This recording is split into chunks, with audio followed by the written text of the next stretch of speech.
하나님의 영광이 예루살렘 성전을 떠나신 그 후에 에스겔에게 주신 예언의 말씀, 그 후에 무슨 일이 벌어질 것인지에 대한 예언의 말씀들을 우리가 함께 보겠습니다. 자, 18장은 지난 주일 아침, 요 전주 팜 선데이 말고 그 앞주 주일 아침 설교를 통해서 우리가 함께 다루었었습니다. 율법의 기본 정신이 되는 범죄한 그 영혼이 반드시 죽으리라 라고 하는 하나님의 선언이 담겨 있는 말씀이죠. 에스겔이 바벨론에서 이 말을 하나님께 받아 바벨론에 포로되어 있었던 사람들에게 이 예언의 말씀을 증거하던 그 시점에 예레미야도 동일한 말씀을 하나님께 받아 예루살렘에서 같은 예언의 말씀을 전하는 그런 활동을 하고 있었다는 것이 상당히 흥미로운 일입니다. 예레미야 31장 29절과 30절 말씀을 보시면요, 아마 이것이 당시 유대 사람들에게 잘 알려져 있었던 어떤 속담이었던 모양인데요, 그때 그들이 말하기를 다시는 아버지가 신포도를 먹었으므로 아들들의 이가 시다 하지 아니하겠고 신포도를 먹는 자마다 그의 이가 신 것 같이 누구나 자기의 죄악으로 말미암아 죽으리라. 지지난 주일 아침 설교를 통해서 우리는 바로 이 부분에 대해 이야기를 나누었습니다. 범죄한 그 영혼이 반드시 죽는다. 죄의 싹은 사망이고 죄를 지은 그 영혼이 그 죄에 대한 보응을 받게 된다. 이스라엘 백성들은 자신들이 이방인들에게 짓밟히고 멸망을 당하는 것이 그들의 조상 탓이라고 생각을 하고 있었던 모양입니다. 하지만 하나님은 너희 아비의 죄 때문에 너희가 죽는 것이 아니라 너희 자신의 죄 때문에 너희가 이와 같은 보응을 받는 것이다 라고 분명히 말씀하시고 계신 것이에요. 물론 아비의 죄를 그 자손 3, 4대까지 갚으리라는 하나님의 율법적 선언이 있었습니다. 하지만 그것은 아비의 죄가 자녀에게 보복되어진다는 의미가 아니라 부모의 죄의 영향이 자녀들에게 좋지 않은 악영향을 가져오게 된다는 것에 대한 경고였다고 하는 걸 우리가 배웠습니다. 죄악된 부모를 가진 자녀는 경건하고 올바른 신앙생활을 하는 부모를 가진 자녀보다 죄에 빠질 확률이 훨씬 높아집니다. 왜냐하면 아이들은 자라면서 그 부모들을 통해서 본 것을 어른이 되면서 자기들도 고스란히 답습하게 되는 그런 경향이 있기 때문이죠. 자기 부모의 죄악을 보고 이 자녀가 스스로 판단해서 그 자기 부모의 죄악을 답습하지 않을 결정을 내릴 그 개인의 책임이 그 자녀들에게 또한 있다고 하는 것이 하나님의 말씀이에요.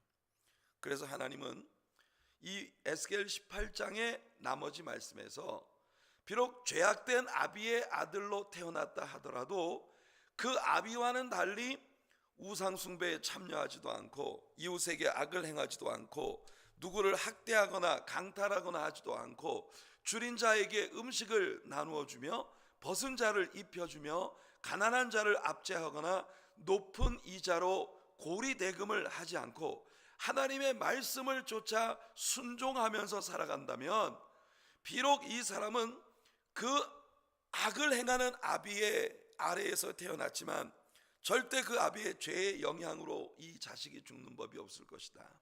그 아비는 다만 자기 자신의 죄로 인하여 죽게 될 것이다 라고 하나님께서 아주 명확하게 단언하고 계십니다. 그래서 19절과 20절 말씀에 이렇게 결론을 지으십니다. 한번 같이 읽어볼게요. 그런데 너희는 이르기를 아들이 어찌 아버지의 죄를 담당하지 아니하겠느냐 하는도다. 아들이 정의와 공의를 행하며 내 모든 율례를 지켜 행하였으면 그는 반드시 살려니와 범죄하는 그 영혼은 죽을지라. 아들은 아버지의 죄악을 담당하지 아니할 것이요 아버지는 아들의 죄악을 담당하지 아니하리니 의인의 공의도 자기에게로 돌아가고 악인의 악도 자기에게로 돌아가리라. 율법의 기본적인 선포는 범죄한 그 영혼이 반드시 죽음에 처해지게 된다는 것이라는 걸 에스겔 18장이 말씀하면서, 그렇다 하더라도 이스라엘 백성들의 조상들의 죄 때문에 그 후손들인 자신들이 지금 하나님 앞에 벌을 받는 것이 아니라 그들이 또한 그 조상들이 행했던 것을 본대로 그들 자신의 죄를 행하고 있었기 때문에 그것에 대한 하나님의 심판이 그들에게 임하게 된 것이라는 걸 하나님은 분명히 하십니다. 그래서 19장에 들어가면서 하나님은 에스겔 19장에서 두 개의 애가를 들려주십니다. 두 개의 애가. 19장에는 두 개의 애가가 나오는데요, 하나는 사자에 관한 애가, 1절부터 9절까지 사자에 관한 애가입니다. 이 사자에 대한 애가는 다윗 왕가의 몰락을 통탄하는 슬픈 노래입니다. 유다의 왕들, 이 다윗의 왕조인 유다 왕들이 하나님의 부르심과는 달리 이방인들과 다름없이 혈기를 가졌고 포악했기 때문에 열방에 사로잡혀 애굽과 바벨론으로 끌려갔다는 탄식의 노래가 바로 이 사자의 노래입니다. 1절부터 9절까지 말씀을 한번 같이 읽어볼게요. 너는 이스라엘 고관들을 위하여 애가를 지어 부르라. 내 어미는 무엇이냐? 암사자라. 그가 사자들 가운데 엎드려 젊은 사자 중에서 그 새끼를 기르는데 그 새끼 하나를 키움에 젊은 사자가 되어 먹이 물어뜯기를 배워 사람을 삼킴에 이방이 듣고 함정으로 그를 잡아 갈고리로 꿰어 끌고 애굽 땅으로 간지라. 암사자가 기다리다가 소망이 끊어진 줄을 알고 그 새끼 하나를 또 골라 젊은 사자로 키웠더니 젊은 사자가 되매 여러 사자 가운데 왕래하며 먹이 물어뜯기를 배워 사람을 삼키며 그의 궁궐을 헐고 성읍들을 부수니 그 우는 소리로 말미암아 땅과 그 안에 가득한 것이 황폐한지라. 이방이 포위하고 있는 지방에서 그를 치러 와서 그의 위에 그물을 치고 함정에 잡아 우리에 넣고 갈고리를 꿰어 끌고 바벨론 왕에게 이르렀나니 그를 옥에 가두어 그 소리가 다시 이스라엘 산에 들리지 아니하게 하려 함이라. 여러분,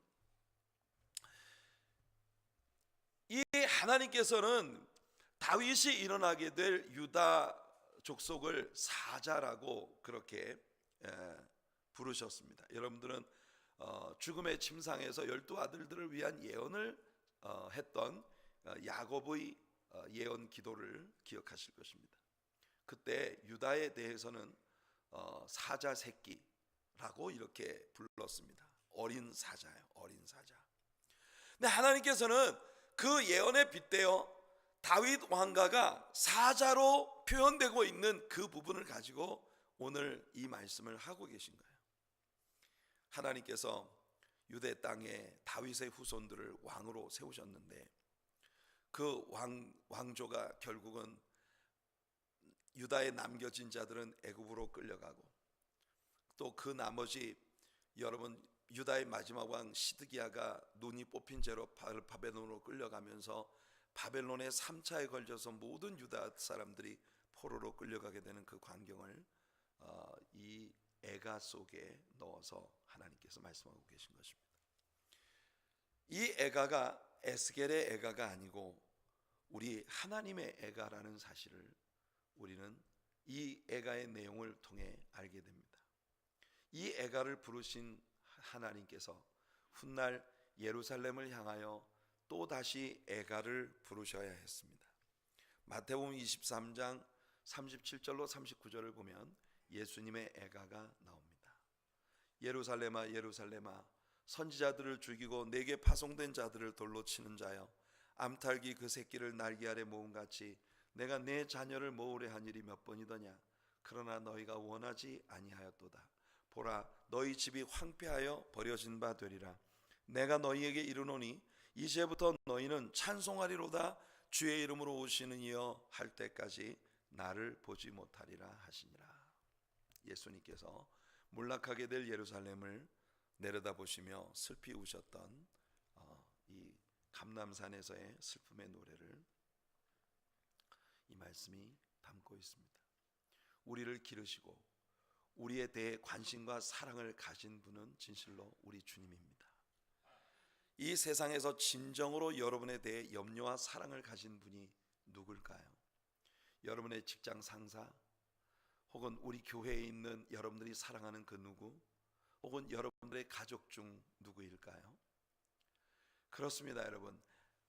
이 세상에 우리 곁에 살아있는 사람들 중 아주 적은 숫자만이 우리에 대해 진정으로 염려하고 보살피고 사랑을 합니다. 대개 많은 사람들이 우리들에게서 무엇을 얻을 수 있을까를 생각하죠. 인간관계라는 것이 그렇습니다. 누구든 우리들로부터 뭔가를 얻을 수 있을 때 그들은 우리 곁에 머뭅니다. 만일 우리들로부터 아무것도 얻을 수 없다는 판단이 나면 그들은 초계와 같이 우리를 버릴 거예요. 이것이 세상에서 사람들이 가지고 있는 인간관계의 모습입니다.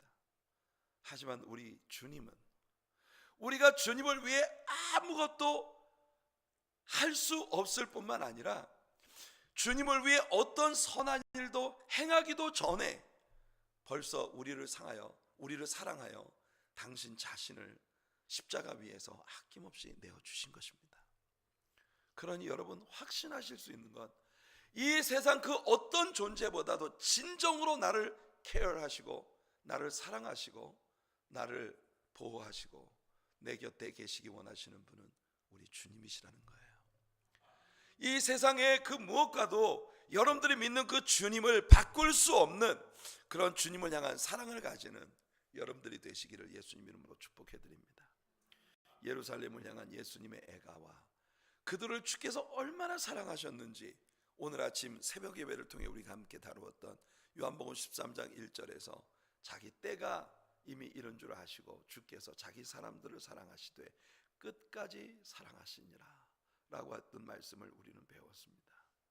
여러분, 주님의 사랑을 인정하고 주님의 사랑 안에 거하며 또한 여러분들이 주님을 사랑하여 주의 계명들을 지키며 하나님의 아름다운 뜻을 이루어드리는 열매 맺는 성도님들과 우리 교회가 되기를 예수님 이름으로 축원해 드립니다.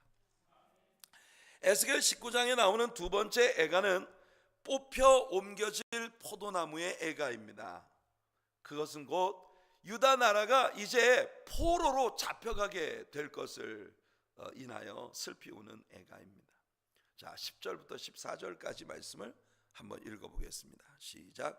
내 피의 어머니는 물가에 심겨진 포도나무 같아서 물이 많음으로 열매가 많고 가지가 무성하며 그 가지들은 강하여 권세 잡은 자의 규가 될 만한데 그 하나의 키가 굵은 가지 가운데서 높았으며 많은 가지 가운데서 뛰어나 보이다가 분노 중에 뽑혀서 땅에 던짐을 당하매 그 열매는 동풍에 마르고 그 강한 가지들은 꺾이고 말라 불에 탔더니 이제는 광야 메마르고 가물이 든 땅에 심어진 바 되고 불이 그 가지 중 하나에서부터 나와 그 열매를 태우니 권세 잡은 자의 규가 될 만한 강한 가지가 없도다 하라. 이것이 애가라. 후에도 애가가 되리라. 여기 나오는 포도나무가 이스라엘을 상징한다는 것은 재론의 여지가 없겠죠. 우리 이미 포도나무에 대해서 비유하고 계신 주님의 여러 말씀들을 배웠으니까요. 건강하고 풍성한 열매를 맺던 이스라엘이 메마르고 가물이 든 땅에 옮겨 심긴 바 된, 다시 말해서 포로 생활에 접어들게 될 것을 한탄하는 노래입니다. 우리는 이 노래들을 통해서 우리를 향하신 우리 주님의 관심과 깊은 애정을 발견합니다. 지금도 우리 예수님은 우리를 이처럼 사랑하시고 우리가 잘못되는 것에 대해서 애통해 하시며 늘 하나님의 보좌 우편에서 우리를 위해 중보해 주시는 그런 사랑의 주님이심을 믿으시기를 축복합니다. 20장으로부터 24장까지는요 예루살렘의 심판에 대한 마지막 예언들이 나옵니다. 20장에서 먼저 하나님은 이스라엘의 죄악이 하루아침에 이루어진 것이 아니라 아주 오랜 역사 속에 깊은 뿌리를 가지고 있는 죄악이었다고 하는 사실을 말씀하고 계십니다. 하나님께서 이스라엘을 세계 모든 나라들 가운데 아주 독특한 나라로 삼으셨다는 걸 우리는 배웠죠. 몇 주 전 주일 아침 설교에서 로마서 9장에서 바울이 말했던 이스라엘이라고 하는 나라를 세계 모든 여타 나라들 가운데 아주 유니크한 축복된 나라로 세우셨다는 9가지 포인트를 바울이 이야기했던 것을 우리가 배웠습니다. 그 중에 하나가 그 나라의 법이 하나님께서 직접 제정해 주신 하나님의 율법이 그 나라의 헌법이 된 나라. 여러분, 이 세상에 존재했던 어떤 나라도, 지금 존재하고 있는 어떤 나라도 그 나라의 국법이 하나님의 말씀이 국법이 된 나라는 그 어디에도 없습니다. 오직 이스라엘이 유일한 그런 나라였어요. 그 얼마나 복된 나라입니까? 이건 정말 대단한 축복입니다. 저는 우리가 살고 있는 미국도 하나님의 말씀에 가장 가까이 가고자 하는 그런 나라로 세워졌기 때문에 하나님이 미국의 역사 가운데 미국이라는 나라를 대단히 축복하셨다는 사실을 믿습니다, 여러분. 하지만 지금 미국인들의 후손들이, 그 조상들이 그렇게 축복이 있는 나라를 세웠지만 그 후손들이 계속해서 하나님의 말씀으로부터 점점 먼 곳으로 가고 있는, 그들 마음대로 그 법들을 바꾸어서 죄악된 길로 가고 있는 그런 모습을 우리가 봅니다. 이건 비극이 아닐 수 없어요. 하나님의 말씀이 국법이 된다는 건 큰 축복이지만 이스라엘 나라도 마찬가지입니다. 이것은 축복이면서 동시에 무거운 책임이 따르는 일이에요. 여러분들도 하나님 말씀을 배운다는 것이 굉장히 큰 축복이지만 동시에 여러분들에게 무거운 책임이 따른다는 것을 여러분들이 아시기를 바랍니다. 축복을 위해서 하나님의 복을 받는 나라가 되기 위해 하나님의 법을 주셨지만, 법을 받았는데 그 법에 순종하지 아니하면 이 하나님의 말씀의 법은 도리어 징계와 형벌이 된다는 것이죠. 25절과 26절, 에스겔 20장 25절 26절 읽어보겠습니다. 시작. 또 내가 그들에게 선하지 못한 율례와 능히 지키지 못할 규례를 주었고 그들이 장자를 다 화제로 드리는 그 예물로 내가 그들을 더럽혔음은 그들을 멸망하게 하여 나를 여호와인 줄 알게 하려 하였습니다. 자, 여러분, 이 말씀 자세히 보세요. 굉장히 여러분 해석하기 어려운 말씀입니다. 저게 대체 무슨 뜻이죠? 하나님께서 말씀하시기를 내가 그들에게 선하지 못한 율례를 주었다, 능히 지키지 못할 규례를 주었다. 여러분, 이건요 굉장히 성경 가운데서 해석하기가 아주 힘든 논란의 구절, 난제 가운데 하나인 구절입니다. 아니, 하나님께서 이스라엘 백성들에게 선하지 못한 율법을 주셨다고요? 지킬 수 없는 선하지 못한 율법을 주셨다고요? 그리고 그들이 장자를 다 화제로 드리는 그 예물로 내가 그들을 더럽혔다. 사실 여러분, 학자들에게 이 말씀은 굉장히 해석하기 어려운 말씀으로 일컬어지고 있지만 따지고 보면 굉장히 쉬운 말씀이에요. 이건 지금 하나님께서 상당히 sarcastic한 표현을 쓰고 계신 거예요. 이스라엘 백성들에게 복을 받을 수 있는 율법을 주셨으나 이스라엘 백성들이 우리가 하나님의 뜻에 무조건 순종하겠습니다라고 약속했던 것과는 달리 그들의 편리한, 그들 주변에 남은 이방인들에게 우상 숭배를 배우고 하나님을 배신하고 세상으로 나아가 온갖 더러운 짓들을 행하는 그런 일들을 하나님께서 약간 빈정대는 말투로 하고 계신 거예요. 그래, 내가 너희들에게 지키지 못할 아주 나쁜 법을 줬지? 하나님께서 그렇게 지금 말씀하고 계신 겁니다. 반대로 말씀을 하고 역설적인 그런 표현이에요. 너희가 자식들을 불 속에 태우는 그런 이방인들의 우상 숭배를 하는데 그 우상 숭배를 죄라고 내가 내 율법에서 얘기했기 때문에 결국 내가 너희들을 더럽힌 게 됐잖아, 맞지? 이렇게 하나님 말씀하고 계신 거예요. 이해되십니까? 하나님 그렇게 말씀하고 계신 겁니다. 하나님의 법은 이 세상에서 가장 유니크한 하나님의 축복받는 나라로 구별되게 만드는 복이에요. 그런데 그 복된 말씀을 그 자손들이 아주 거추장스러운 것으로 여기고 있다고 하는 걸 하나님께서 말씀하고 계시는 것입니다. 법을 받았는데 그 법을 지키지 않으니까 그 법이 도리어 징계의 이유가 되었다라고 하는 것을 하나님 말씀하고 계신 거죠. 바울도 같은 의미의 말을 했습니다. 고린도후서 2장 15절과 16절을 보시면 우리는 구원받는 자들에게나 망하는 자들에게나 하나님 앞에서 그리스도의 향기니 이 사람에게는 사망으로부터 사망에 이르는 냄새요 저 사람에게는 생명으로부터 생명에 이르는 냄새라. 누가 이 일을 감당하리요? 사랑하는 성도 여러분, 우리는 예수 그리스도로 말미암아 구원받은 하나님의 자녀들입니다. 우리가 예수 그리스도와 말미암아 사망에서 생명에 이르게 된 구원받은 자녀들이기 때문에 우리들의 삶에서 풍겨나는 그리스도의 아름다운 향기로 우리 주변에 있는 모든 사람들에게 감동을 주는, 생명을 나누어 주는 그런 하나님의 사람들이 되어야 할 필요가 있다는 겁니다. 여러분, 하나님께서 저와 여러분들에게 그런 은혜를 베풀어 주시기를 예수님의 이름으로 축복해 드립니다. 자, 21장은요 바벨론이 마지막 다윗 왕조의 왕을 옮겨갔다는 것과 이 일이 메시아가 오실 때까지 영향을 미치게 될 것이라는 말씀이 예언되고 있습니다. 21장의 내용이요. 여러분, 시드기야 왕이 두 눈이 뽑힌 채로 바벨론으로 끌려간 여호야김이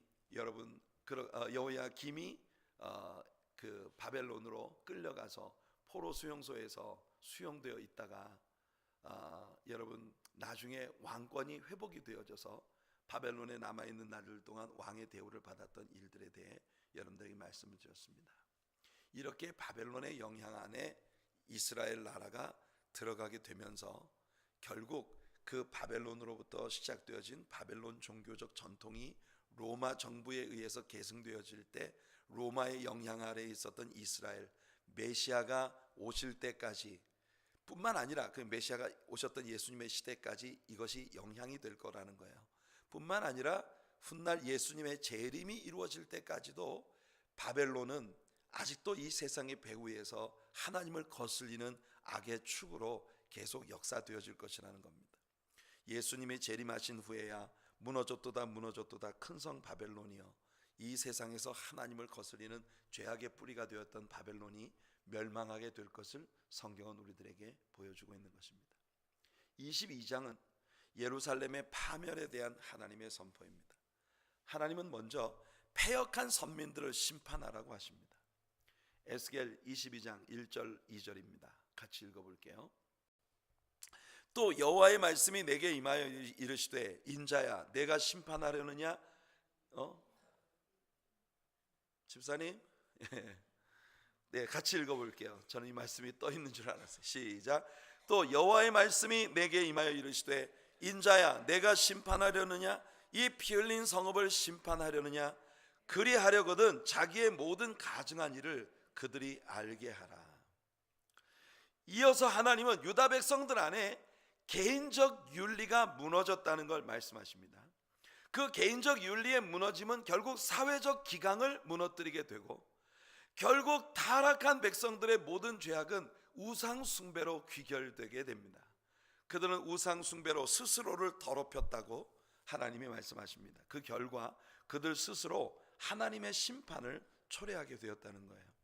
자, 3절과 4절 한번 읽어볼게요. 3절과 4절입니다. 시작. 너는 말하라. 주 여호와께서 이같이 말씀하셨느니라. 자기 가운데 피를 흘려 벌받을 때가 이르게 하며 우상을 만들어 스스로 더럽히는 성아, 내가 흘린 피로 말미암아 죄가 있고 내가 만든 우상으로 말미암아 스스로 더럽혔으니 내 날이 가까웠고 내 연한이 찼도다. 그러므로 내가 너로 이방의 능욕을 받으며 만국의 조롱거리가 되게 하였노라. 그리고 이어지는 말씀에서 하나님은 유다 백성들의 죄악에 대하여 샅샅이 거론하십니다. 권세 있는 자들은 그 권세를 남용하여 무죄한 피를 흘리게 하고 그 백성들은 부모를 업신여기는 죄를 지었고 나그네와 고아, 과부를 학대하는 죄를 지었습니다. 또한 하나님의 성물들을 업신여기고 우상 숭배와 음란한 행위들, 근친상간 등 무서운 죄악들이 이어졌고 급기야 피를 흘리기 위하여 뇌물이 수수되어지는 그런 일들이 자행되어진다고 하나님께서 그들의 죄를 낱낱이 밝히고 계십니다. 그리고 23장에 들어가서 하나님은 두 자매의 비유를 말씀하고 계십니다. 두 자매의 비유예요. 자, 1절부터 4절까지 말씀을 한번 읽어볼게요. 시작. 또 여호와의 말씀이 내게 임하여 이르시되 인자야 두 여인이 있었으니 한 어머니의 딸이라. 그들이 애굽에서 행음하되 어렸을 때 행음하여 그들의 유방이 눌리며 그 처녀의 가슴이 어루만져졌나니 그 이름이 형은 오홀라요 아우는 오홀리바라. 그들이 내게 속하여 자녀를 낳았나니 그 이름으로 말하면 오홀라는 사마리아요 오홀리바는 예루살렘이니라. 하나님은요 북이스라엘을 오홀라라 부르시고 남유다와 예루살렘을 오홀리바라 부르십니다. 오홀라라고 하는 히브리어는 her own tent, 즉 그녀 자신의 장막이라는 의미이고요. 오홀리바라고 하는 말은 my tent is inner, 다시 말해 나의 장막이 그 안에 있다라는 의미를 갖고 있습니다. 북쪽 이스라엘은 하나님을 저버리고 그들 자신의 장막을 만들었단 말이에요. 이게 하나님의 비유입니다. 하나님께서 두 자매가 한 어머니에게서 난, 그러니까 처음에 하나였다가 둘로 갈라진 나라가 있는데 두 나라, 자매 나라가 있단 말이에요. 한 나라는 자기 자신의 장막을 스스로 만들었다. 여기서 텐트라고 하는 것은 tabernacle, 성막을 일컫는 그런 말로서 성전을, 그들 자신의 성전을 스스로 만들었단 말이에요. 여러분, 여로보암이 남북으로 이스라엘이 나뉘어지고 난 후에 백성들이 절기를 지키러 예루살렘에 가는 것을 막기 위하여 단과 베델에 우상을 세우고 그것을 여호와의 전이라 불렀습니다. 이것을 하나님 지적하고 계신 거예요. 반면 남유다와 예루살렘에는 하나님의 장막, 하나님의 성막이 그 안에 있었다고 말씀하고 계신 것입니다. 그런데 북이스라엘과 남쪽 유다가 다 징계를 받았단 말이에요. 북이스라엘이 우상 숭배로 인해 징계를 받은 것은 남쪽 유다 사람들에게 쉽게 이해가 되는데, 남쪽 유다에는 성전도 있었고 절기 때마다 하나님께 명령되어진 제사도 드리고 여전히 그렇게 신앙생활을 하는데도 불구하고 이 남쪽 유다도 북이스라엘과 마찬가지로 징계를 받았다는 점이 유다 사람들에게는 잘 이해가 안 되었을 것입니다. 우리는 모두 은혜로 구원받은 사람들입니다. 할렐루야. 여러분들 다 은혜로 구원받았어요. 하지만 우리가 은혜로 구원받았다는 것이, 은혜로 우리가 구원받았기 때문에 함부로 살아도 된다는 것을 의미하지는 않는 것이다. 예배와 말씀을 배우는 일이 순종의 열매로 나타나야 한다는 것을 이 말씀은 우리들에게 분명히 해주고 있는 겁니다. 여러분들에게 성전도 있고 예배도 있고 말씀도 배우고 하나님 앞에 나와서 신자의 삶을 살지만, 그럼에도 불구하고 여러분들이 말씀을 전혀 알지 못하는 사람처럼 행한다면 그 일에 대하여 우리 하나님께서 징치하신다는 것을 말씀하고 있는 거예요. 그래서 고린도후서 13장 5절에 바울이 말합니다. 너희는 믿음 안에 있는가? 너희 자신을 시험하고 너희 자신을 확증하라. 예수 그리스도께서 너희 안에 계신 줄을 너희가 스스로 알지 못하느냐? 그렇지 않으면 너희는 버림받은 자니라. 그러니까 여러분들이 늘 믿는 자녀로서 우리가 진짜 하나님의 기쁨이 되기 위해 살아가고 있는지를 날마다 점검해야 된다는 것입니다. 이어서 24장에서 하나님은 기울어진 끓는 가마에 대한 비유를 말씀하십니다. 그리고 에스겔 선지자의 부인이 죽는, 부인의 죽음에 관한 이야기도 여기에 등장을 하는데요. 먼저 하나님은 유다가 찌꺼기가 되어버렸다고 말씀하십니다. 그렇기 때문에 이제 용광로에 넣어져서 정제되어져야 한다는 겁니다. 자, 24장 6절 말씀을 한번 읽어볼게요. 24장 6절입니다. 시작. 그러므로 주 여호와께서 이같이 말씀하셨느니라. 피를 흘린 성읍, 녹슨 가마, 곧 그 속에 녹을 없이 하지 아니한 가마여 화있을진저 제비 뽑을 것도 없이 그 덩이를 하나하나 꺼낼지어다. 하나님께서 용광로에 넣어서 누구를 따로 뽑아서 할 것도 없이 통째로 용광로에 넣어서 하나님께서 정제하시는 그런 작업이 필요하다는 걸 선포하고 계신 겁니다. 그리고 에스겔의 부인의 죽음에 대해 말씀하시는데요, 여기에서 하나님은 에스겔에게 절대로 곡을 하지 말라고 하십니다. 이것은 유다가 에스겔의 부인처럼 죽음에 처해지겠지만 그 일로 애곡하지조차 말라는 그런 의미의 말씀을 하나님이 하고 계신 거예요. 왜냐하면 유다의 멸망은 이제 기정사실화 되었기 때문입니다. 자, 15절로부터 17절까지 말씀을 함께 읽어보겠습니다. 시작. 여호와의 말씀이 또 내게 임하여 이르시되 인자야, 내가 내 눈에 기뻐하는 것을 한 번 쳐서 빼앗으리니 너는 슬퍼하거나 울거나 눈물을 흘리거나 하지 말며 죽은 자들을 위하여 슬퍼하지 말고 조용히 탄식하며 수건으로 머리를 동이고 발에 신을 신고 입술을 가리지 말고 사람이 초상집에서 먹는 음식물을 먹지 말라 하신지라.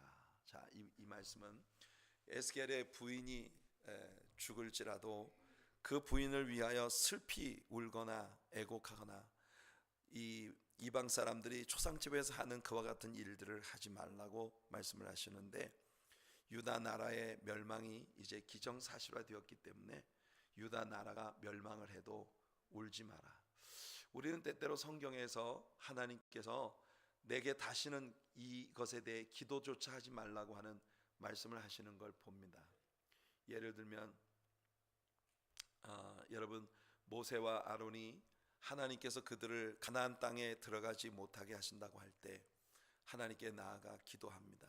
하나님, 우리가 얼마나 하나님 앞에 열심히 여기까지 왔는데 우리가 가나안 땅을 밟아도 못 보고 죽는다는 건 너무 억울합니다. 하나님, 우리도 가나안 땅에 들어가게 해주시옵소서. 하나님께서 단호하게 말씀하셨어요. 이 일에 대해서 나에게 다시는 기도하지 말아라. 그 말은 내 결정은 이미 끝났다라는 그런 말씀이죠. 우리는 예레미야와 에스겔에게 하나님께서 이 족속들을 위해서 나에게 더 이상 기도조차 하지 말아라 라고 이미 선언하신 부분에 대하여 우리는 배웠습니다.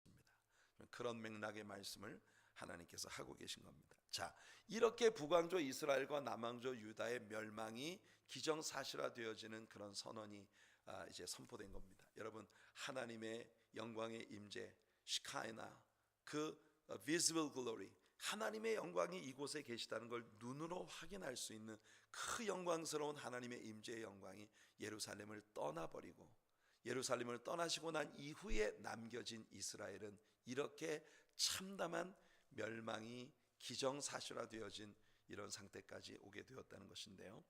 여러분, 흥미로운 건 뭐냐면요, 하나님께서 예언자들을 세워서 이스라엘과 유다의 멸망에 대한 예언을 하실 때마다 하나님이 빼놓지 않고 주시는 말씀이 있어요. 그게 뭐냐면은 이스라엘 주변에서 끊임없이 이스라엘을 죄짓게 만들고 타락하게 만들고, 또 이스라엘의 멸망을 옆에서 아주 쾌재를 부르며 바라보고 있는 이 이방 나라들, 이스라엘과 유다의 멸망에 대한 하나님의 징계의 선언 끝에는 반드시 그들 주변에서 하나님이 어찌 보면 이스라엘을 심판하시는 도구로 들어쓰셨던 이방 나라들을 향한 하나님의 멸망의 예언이 반드시 선포된다는 거예요. 그러니까 여러분, 정말 이것이 하나님의 백성에 대한 하나님의 뜨거운 사랑입니다. 하나님은 그 이스라엘이 당신의 백성이기 때문에 잘못한 것에 대해서 철저하게 하나님이 다루셔요. 하지만 그 와중에 주변에서 이스라엘을 끊임없이 미혹하고 죄짓게 만들고, 이스라엘이 망가질 때 옆에서 쾌재를 부르고 있는 그 이방인들에 대해 하나님은 절대로 묵과하지 않으신다는 거예요. 그러니까 우리는 이 말씀 속에서 하나님께서 얼마나 이스라엘을 진실로 사랑하셨는가, 이스라엘을 심판하시는 이유는 이스라엘을 더 정결하게 만드시기 위함이에요. 요한복음 15장에서 포도나무의 비유에 보면은 우리 주님께서 포도나무 가지를, 열매를 더 맺게 하기 위해서 가지를 쳐서, 열매 맺지 못하는 가지를 쳐서 불에 던져버린다라고 말씀하시는 걸 우리가 배웁니다. 여러분, 예수님께서 이 포도나무 비유에서 말씀하신 그 열매 맺지 못하는 가지가 불에 던져진다는 말씀과 마태복음 3장에서 세례 요한이 예수님이 오시기 직전에 도끼가 이미 나무 뿌리에 놓였으니 열매 맺지 못하는 나무마다 불에 찍혀서 불에 던지우리라라고, 여러분, 바리새인들과 사두개인들이 세례 요한에게 세례를 받으러 오는 군중들 사이에 섞여서 세례 요한에게 오고 있는 것을 보고 세례 요한이 그렇게 말했어요. 회칠한 무덤아, 독사의 자식들아, 누가 너희들 보고 임박한 진노를 피하라 하더냐 하면서 도끼가 이미 나무 뿌리에 놓였으니 열매 맺지 못하는 나무마다 찍어 불에 던지울 것이다라고 세례 요한이 선포했는데, 그 세례 요한이 선포했던 그 말씀 속에서 도끼가 나무 뿌리에 놓여 뿌리채 찍혀서 불에 던지올 나무하고, 예수님이 요한복음 15장에서 말씀하시는 포도나무의 비유에서 가지가 잘려져서 불에 던져지는 거하고는 개념이 완전히 다릅니다. 요한복음 15장에서는 예수님이 그 가지가 어떤 가지인지를 분명히 하셨어요. 내 안에 있어 열매를 맺지 못하는 가지. 그러니까 이것은요, 각 개인에게 개별적으로 적용될 수도 있고 한 그룹에게 적용될 수도 있어요. 무슨 말이냐 하면, 이 요한복음 15장에 나오는 포도나무 비유에서의 그 가지를 잘라서 불에 던지는 건, 여러분, 그 가지를 멸망시키는 목적이 아니라 이 가지 나무를 가지치기를 통해서 정결하게 만들기 위한 목적인 거예요. 여러분, 개개인의 성품들 가운데 하나님이 기뻐하지 않는 가지들이 있습니다. 여러분 안에 그런 가지들을 하나님이 다 잘라서 불에 던지세요. 왜냐하면 여러분들이 열매를 더 맺는 그런 아름다운 나무가 되게 하기 위해서요. 여러분, 예수 안에 붙은 가지에 대한 이 요한복음 15장에 나오는 말씀은요, 프루닝입니다. 가지치기를 말하는 거예요. 가지치기. 그러나 세례 요한이 말했던 도끼가 이미 나무 뿌리에 놓였으니 열매 맺지 못하는 나무마다 찍어 불에 던질 것이다. 좋은 열매 맺지 못하는 나무마다 찍혀 불에 던지리라고 하는 건, 그것은 완전한 멸망과 지옥불의 심판을 면치 못할 것이라고 하는 선언이에요. 이 두 가지가 완전히 다릅니다. 우리는 한 가지 분명한 믿음이 있어요. 한번 구원 받았으면 그 구원을 절대로 빼앗기지 않는다. 이게 예수님께서 아버지께서 내게 주지 않으면 아무도 내게로 올 자가 없고, 아버지께서 내게 주신 자를 내가 결단코 빼앗기지 아니하리라 하셨거든요. 여러분, 때로는 하나님을 믿는 자녀가 삶을 살면서 어떤 지속적으로 잘못을 저지르고 문제 가운데 빠지게 되고, 그래서 그리스도인들의 공동체를 힘들게 하고 하면 하나님께서 가지치기를 하십니다. 그 사람이 그것 때문에 구원을 잃어버리는 건 아니에요. 하나님의 나라를 온전하게 하기 위하여 가지치기를 하시는 거예요. 그러니까 여러분들의 가지치기를 당하는 사람이 절대로 되지 않으시길 바랍니다. 예수님이 그 비유를 통해 우리에게 분명히 말씀하신 건, 내게 붙어 있어라.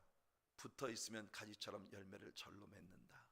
그런 여러분, 믿음으로 온전히 주님께 붙어 있는 우리 성도님들 되시기를 축복합니다.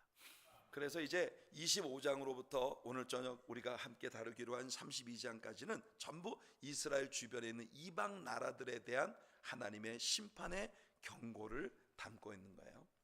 25장은 암몬과 모압과 에돔 그리고 블레셋에 관한 심판을 예언하고 있는 말씀입니다. 마지막 슬라이드 좀 띄워주세요, 집사님. 예. 이게 왜 이렇게 됐어요? 이거밖에 없어요? 오 마이 굿네스. 제가 이거 뒤에 마지막 슬라이드를 바꿨는데 이게 어떻게 잘못 들어갔네요.